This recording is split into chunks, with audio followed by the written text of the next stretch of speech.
Tal vez muchos no sepan esto, pero yo jamás había jugado Dead Space. Y no porque no quisiera, simplemente de chico nunca tuve la oportunidad de hacerlo, porque pues cuando fue lanzado el GTA 4 también salió y no por nada ese es uno de mis juegos favoritos de toda la vida. ¿Qué está pasando, animal? ¡Ay, no! Y ya de grande, no sé por qué, pero siempre me incomodaba iniciarlo. Sentía que necesitaba encontrar el momento perfecto para jugarlo, pero nunca llegaba. Casi como si el juego me dijera, todavía no es tu momento. Hasta hace unos días que viendo mi biblioteca dije, pues ya de una vena, ¿no? Y luego de 90 horas puedo decir que es muy bueno. Pero no quiero hablar del juego en general, para eso están las reviews y análisis y todo eso. Yo de lo que quiero hablar es del terror de Dead Space. Y es que imagínense por un momento que están dentro de una nave gigantesca, una nave que mide 1.6 kilómetros de largo por 0.6 kilómetros de alto, una nave que es usada para minar planetas enteros, una nave que lleva por nombre USG Shimura.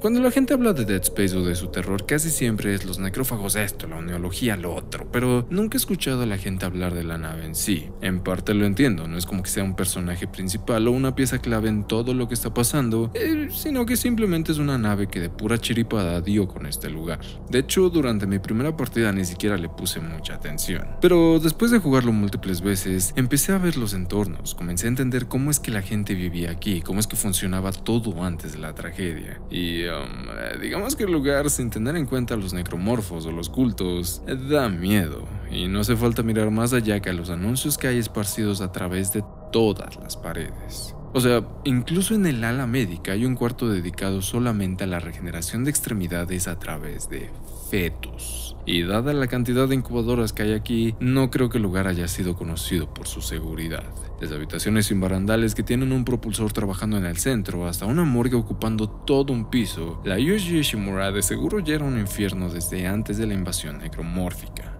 Y eso es solo en el aspecto ambiental. ¿Se imaginan cómo ha de haber estado el ambiente laboral? Con herramientas como una sierra a control remoto que puede salir disparada, un lanzallamas que de seguro es ilegal en el Tratado de Ginebra, y deja tú eso, un arma que es capaz de lanzar una bola poderosa de energía para minar. No sé ustedes, pero yo siempre he tenido el miedo de un día estar cortando algo, no sé, una madera, lo que sea, con una de esas sierras circulares que van como empotradas en las mesas, y de repente ¡sos! Adiós dedos. No tengo una sierra y nunca he ido a un lugar con una que esté funcionando, pero de tan solo pensarlo, me da cosita. Ahora imagínense eso mismo, pero con esto. De por sí, la nave, su estructura, su diseño, sus corredores y todo esto dan a entender que el lugar es bastante hostil para alguien que no tenga precaución. Ahora añadan estos peligros manuales y los posibles peligros que son las habitaciones sin oxígeno, los pisos que pueden disparar a cualquiera hacia el techo y los lugares que están abiertos al espacio. Todas estas cosas hacen que la Shimura pase de ser una simple nave de ciencia ficción a una nave que continuamente está buscando tu muerte, porque no me dejarán mentir. En estas paredes, si alguien se cae, fácilmente se desgarra. Olviden a los necromorfos, olviden a la gente loca, simplemente puedes ir caminando, de repente te tropiezas con algo y adiós cara. Pero bueno, obviamente el juego no podría haber sido nada más sobre la nave y la compañía dueña de esta, porque si no, no existirían los tan amados criaturas creadas a partir de vísceras y huesos de lo que una vez fue un ser humano. Bestias que existen solo para crear más cuerpos, repitiendo así el ciclo de muerte y transformación. Su culminación es desconocida, o tal vez nadie haya logrado sobrevivir tanto ante tan magnífico espécimen para ver cuál es su objetivo final. Esto es un necromorfo. Creo que no hace falta hablar mucho sobre esto, son parte esencial de Dead Space y son una de las razones del por qué la gente le tiene tanta estima a este título. Es bastante obvio que los necromorfos están inspirados en la criatura de la película de John Carpenter, donde unos científicos son acechados por este ente del espacio que es capaz de asimilar el cuerpo de un ser vivo mediante su muerte para mezclarse entre la multitud y seguir asimilando más y más. Pero a diferencia de esta, los necromorfos no buscan sobrevivir como tal, sino esparcirse lo más rápido posible a través de la generación de cadáveres. Y esto solo lo pueden hacer de una forma: Tan solo mírenlos, esa amalgamación de carne que forma una figura semi-humanoide pero que en realidad humana no tiene nada. Esos ruidos tan raros que parecen provenientes de algo antiguo donde el sonido se mezcla con el eco de la nave para dar a entender que esto no es nada natural. Son criaturas simplemente... Hay varias versiones de necromorfos y cada uno especial de cierta forma. Por ejemplo, los necromorfos nacidos desde los fetos del ala médica, donde su cuerpo en general no ha sufrido ningún cambio aparente hasta que éste comienza a atacar. Se escuchan sus gritos de desesperación mientras que su espalda va abriéndose, mostrando que sus huesos, órganos e interiores han formado látigos capaces de lanzar proyectiles que desmiembran a cualquiera que alcancen. Están también, por otro lado, los necromorfos que se encuentran postrados en la pared. Estos dan bastante cosita porque aparte de gritar de dolor con cierta tonalidad humana, parecen tener una pizca de conciencia, porque cuando lanzan estas bolas de carne o cuando se abren para sacar tentáculos, se ve como se retuercen de sufrimiento, como si alguien todavía existiera dentro de esa coraza. Pero esto no es más que un cebo para cualquier incauto que intente ayudarlo. La verdad podría dedicarme a hablar durante todo este video sobre cómo cada uno de estos da terror a su manera, pero hay 4 tipos en específico en los que me quiero enfocar porque son los que más miedo me dieron a lo largo de mis partidas y siguen muy bien grabados en mi mente.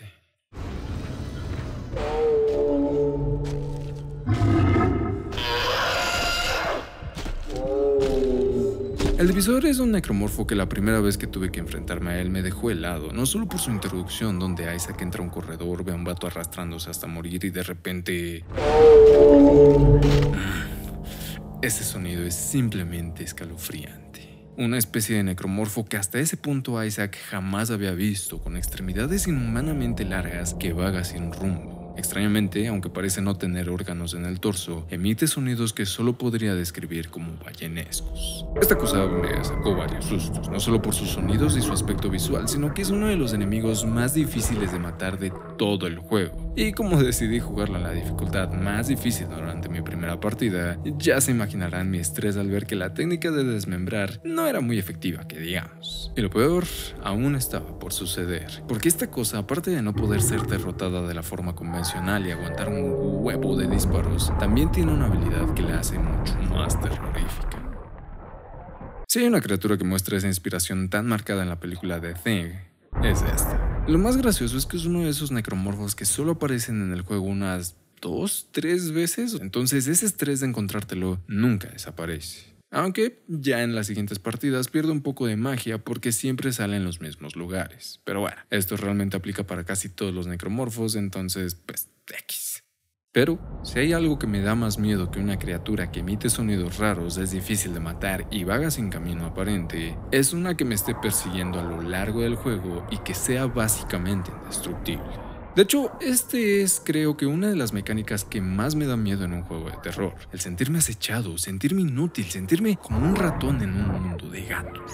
No por nada, el remake de Resident Evil 2 me encantó. Ese señor X fue una de las razones del por qué me tardé un huevo en acabarlo, porque siempre estaba como de... Ya, por favor, deja de seguirme. Y pues el Outlast, por algo, es uno de mis juegos favoritos. Dead Space, gracias a Dios, lamentablemente, tiene algo parecido. Una criatura nacida dentro de un tubo experimental creada con el solo propósito de unir a la humanidad con los necromorfos y ver cómo es que sería la siguiente etapa en nuestra evolución.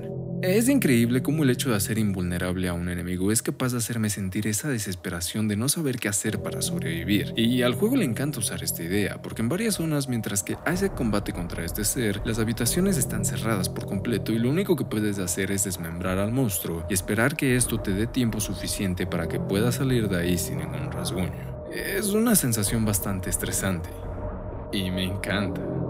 Lo triste es que no hay muchas secciones contra este monstruo y tampoco es como el Mr. X que te acecha a través de casi todo el juego y te comienza a perseguir de repente de una puerta a la otra. Este vato creo que nada más aparece como en 3 capítulos y, como ya dije, es solo en ciertas partes. Eso sí, hay una sección donde mi miedo a este llegó a su tope, que fue justo aquí, donde tienes que empujar unas literas para abrirte paso y recoger una tarjeta de navegación. Al principio no sucede nada, empujas las literas, sí, se sienten pesadas y la kinesis se siente un poco torpe, pero pues X, no es como que haya alguien persiguiéndote, hasta que llegas y agarras la tarjeta de navegación. Aquí quiero darles un consejo rapidísimo. Háganse un favor y desactiven la música del juego porque sí es estresante escuchar el cuando un necromorfo aparece en escena, pero es mucho más estresante no saber que hay un necromorfo cerca. Hablando de la Kinesis, durante el juego Isaac tiene dos habilidades en sí, esta y la llamada Estasis, una habilidad que de hecho me salvó varias veces de estresarme a tal punto de hacerme bolita y llorar, porque, si ya de por sí los escenarios son bastante claustrofóbicos, ahora imagínense estar aquí, luchando por sus vidas contra monstruos que exigen una buena puntería mientras que sus gritos suenan por todas partes. La Estasis era mi as bajo la manga, porque podía alentar a los enemigos y mínimo me daba tiempo para hacer un plan de acción, aunque sea irme hasta la otra esquina del mapa. Vaya sorpresa me llevé cuando por esta cosa es que existen ellos.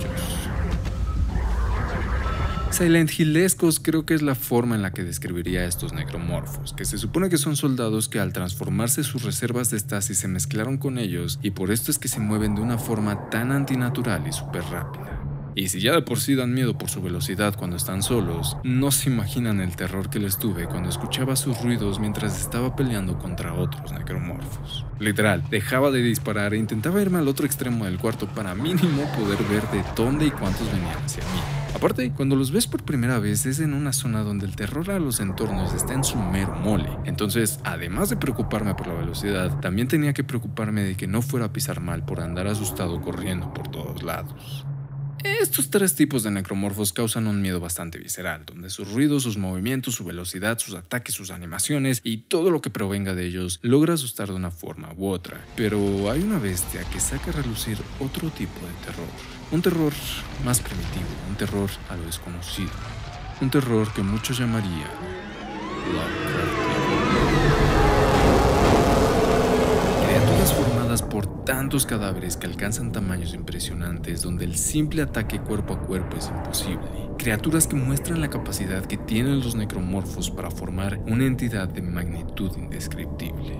Esta es la última etapa de un necromorfo que vemos en Dead Space, pero quiero creer que no es la última de este organismo. Y es que, aunque en sí el monstruo como tal no causa tanto terror en el momento como lo hace este o este, porque, aparte casi siempre en las secciones contra estos son en batallas épicas y no en corredores oscuros, no puedo negar que me dejaron con un terror más imaginativo. No saltaba cuando peleaba contra ellos, no le ponía pausa al juego cuando se ponía estresante la cosa, pero son los únicos en los que pienso desde que jugué Dead Space. ¿Cuál es su objetivo? ¿Cómo es que llegaron a ser tan grandes? ¿Cuánta gente hay dentro de ese ser? Son necromorfos impresionantes, pero ningún necromorfo da más terror que el marcador. A pesar de que el marcador no es un monstruo en sí, tiene algo que siempre me hizo sentir miedo, y es ese poder invisible que emana de él. Tan solo imagínense estar dentro de su zona de trabajo, es un día normal, Kevin se cortó un dedo por accidente con el rayo de plasma y Richard de Recursos Humanos les dio una plática sobre cómo pueden mejorar sus tiempos de minado. Vas al comedor, todos tus amigos están ahí platicando, riendo, cantando, viviendo la vida, cuando de repente empiezas a escuchar rumores provenientes de los que trabajan en el ala médica. Al capitán lo mataron. Nadie sabe por qué.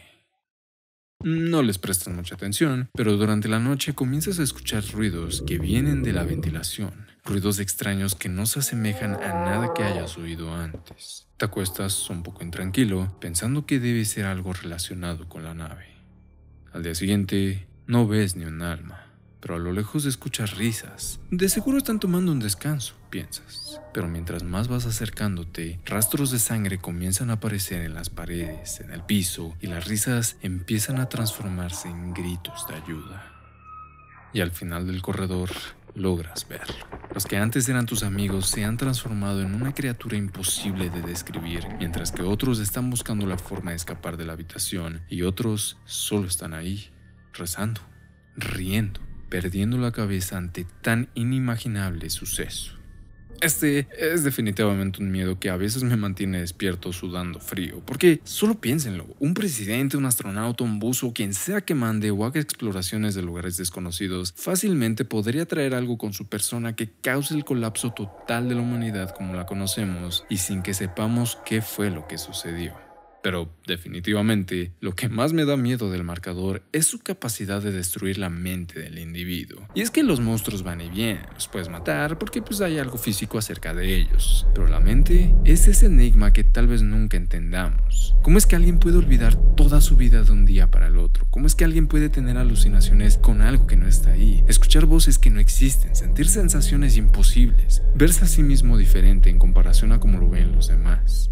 Ahora imagínense que por un objeto, una simple estructura, no solo una persona, sino toda la sociedad comienza a perder la cabeza. Este es el verdadero terror del marcador. Y es algo que se puede ver a través de todo el juego, porque se puede ir viendo el auge de este deterioro mental, con personal matándose entre sí, otros suicidándose y otros cometiendo actos inhumanos. Pero también, gracias a la tripulación que llega a la Ishimura, se puede ir viendo cómo es que esta locura inducida comienza, con visiones sobre personas muertas, distorsiones en la realidad e inclusive interacciones con seres inexistentes. Y el mejor ejemplo de esto es el mismísimo Isaac, quien durante todo el juego busca a su pareja Nicole, quien se supone estaba trabajando en la Ishimura antes del desastre. A través de los capítulos, Isaac va encontrándose con pistas que le hacen creer que Nicole sigue viva, audios, videos, transmisiones. Todo esto culmina cuando por fin se reencuentra con ella cara a cara. Pero hay algo que parece no estar bien. Algo hace sentir estas interacciones irreales. Obviamente, al final resulta que Nicole nunca estuvo viva y que todo lo que Isaac vio eran visiones implantadas por el marcador para que éste lo ayudara con su objetivo, que es estar completo.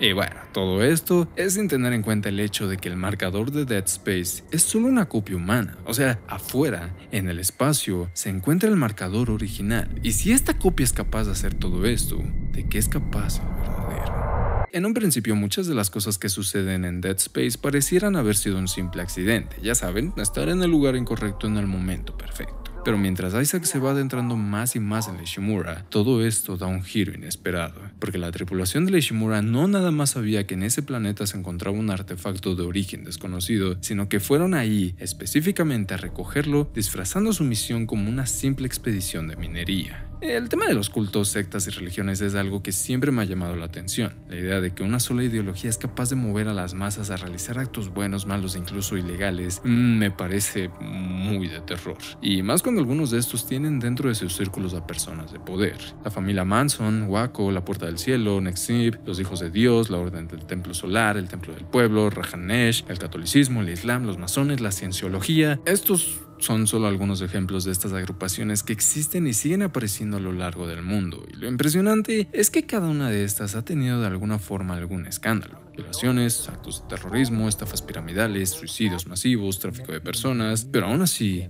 siguen existiendo. Creo que ya estoy divagando. El punto es que todas estas agrupaciones dan miedo. Y la unitología no se queda atrás, y más porque todo el infierno que se desata durante el juego es por sus creencias y su necesidad de traer a bordo un artefacto que para ellos es divino, pero que para los no creyentes era obviamente la causa de los problemas en la colonia. Y sí, parece un poco tonto el que esta clase de gente tenga tanto poder como para poder tomar decisiones que podrían cambiar el rumbo de la humanidad. Y eso sí da miedo. Por eso, gente, si los invitan a formar parte de algún culto, secta o religión, no lo hagan, porque fácilmente podrían terminar despertando un ser arcano capaz de destruir a toda la humanidad solo para probar que sus creencias son reales.